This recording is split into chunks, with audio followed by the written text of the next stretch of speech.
Ci troviamo sull'argine del Bacchiglione, siamo a pochi chilometri di distanza dalla città di Vicenza e qui sono state costruite delle casse di colmata per mitigare le eventuali piene del fiume Bacchiglione. Andiamo a sentire dalle parole di Giampaolo Bottaccini, assessore regionale all'ambiente e alla protezione civile, di che cosa si tratta.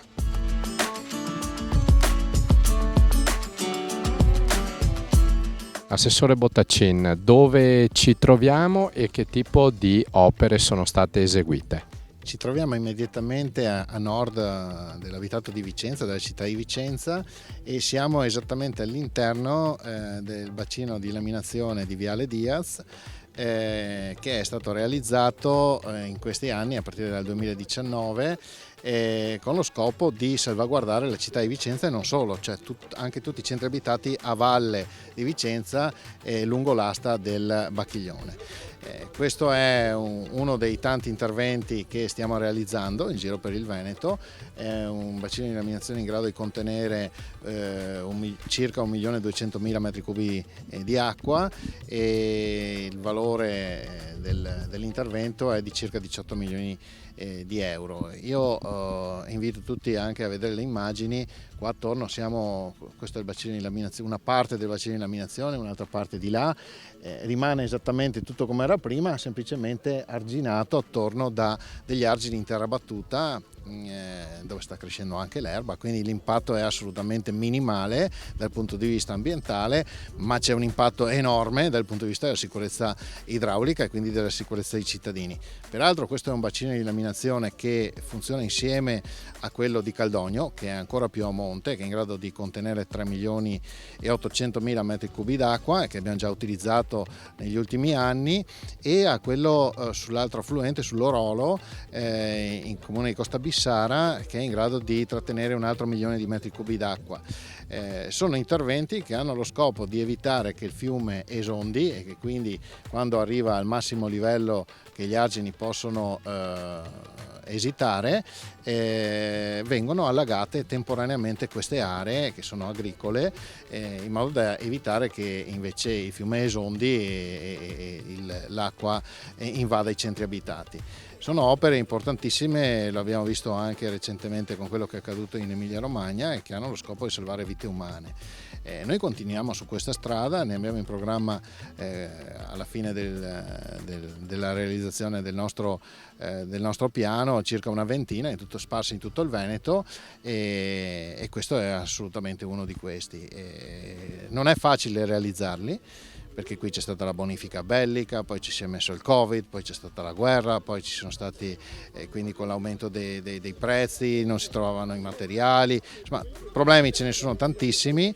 In realtà noi, nonostante tutte queste problematiche, andiamo avanti perché pensiamo che la salvaguardia della vita umana venga prima di qualsiasi altra cosa.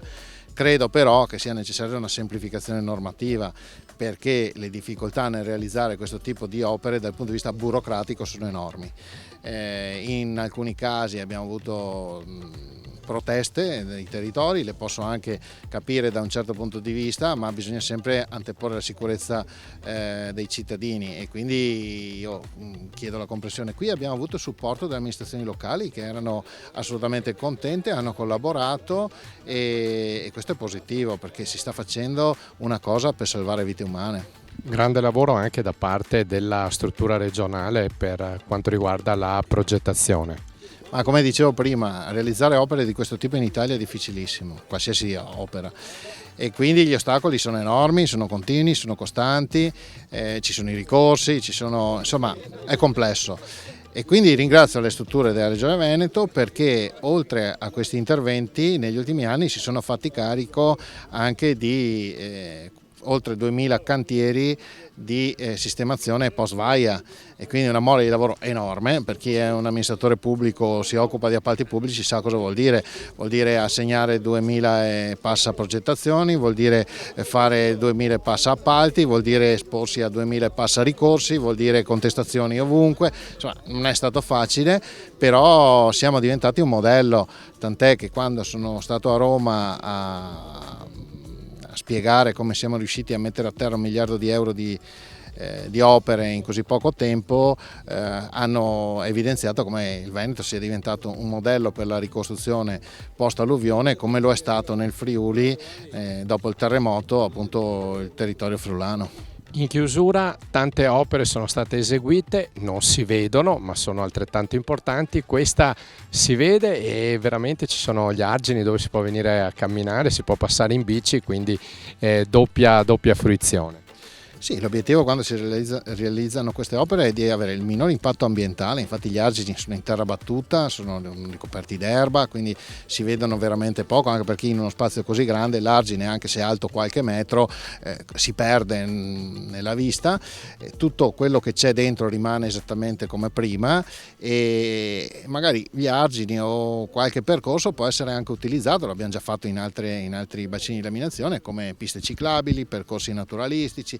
Abbiamo fatto delle oasi naturalistiche dentro nei bacini di laminazione, quindi insomma l'obiettivo degli aspetti ambientali c'è ben chiaro e non è vero che queste opere sono delle colate mostruose di cemento, come dice qualcuno, con distruzione di tutto quello che c'è dentro. Insomma, ci sono gli alberi, continuano a rimanere, ci sono le coltivazioni, continuano a rimanere, quindi non è che ci sia questa devastazione ambientale come qualcuno vorrebbe far credere.